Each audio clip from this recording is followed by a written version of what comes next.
On these little air compressors that are oilless, still something you got to maintain on them. A lot of people think, yeah, maintenance free, right? And nothing is maintenance free.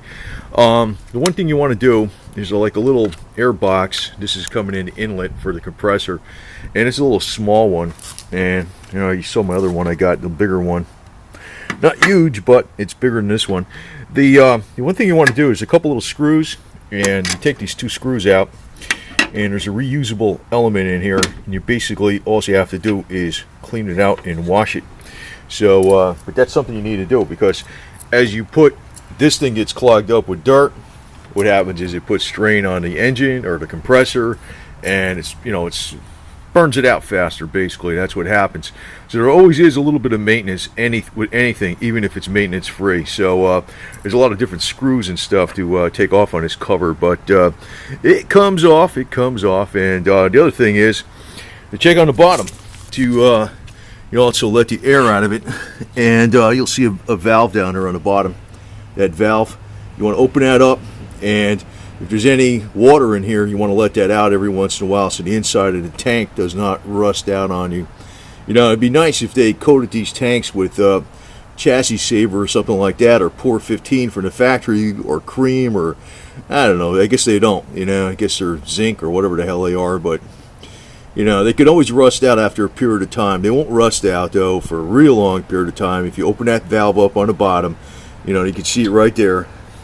And, you know, the one that's you point to it, make sure I'm clear on this damn thing right here.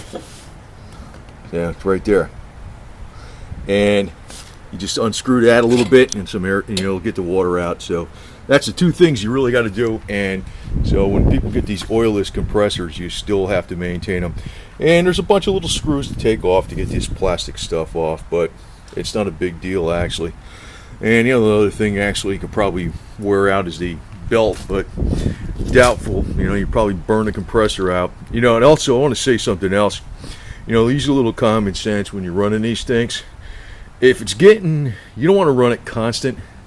In other words, if you're using it and you know you want to give it a break, because that'll burn it out. I had this thing for a number of years and it's still going. And so, you know, I performed a little bullshit maintenance tips like this. And this thing's over 10 years old. It still goes, and I've been using it. I used it quite a bit. I use it all the time for painting fences and filling up tires and blowing off air around the engine or something like that. It's handy. And I got the bigger one now that's supposed to be better than this one. And of course, put all the little screws back together. And I should mention you need a long Phillips screwdriver to reach inside of here, because he's going here pretty deep. You know, they're in here pretty deep, so can't reach them with it's a minor detail, but some people don't have this stuff. So if you're going to take that apart, you need a long screwdriver to get at it, and the cover comes off no problem, but you want to make sure you get that filter every once in a while. Just because it's oilless doesn't mean it's maintenance free.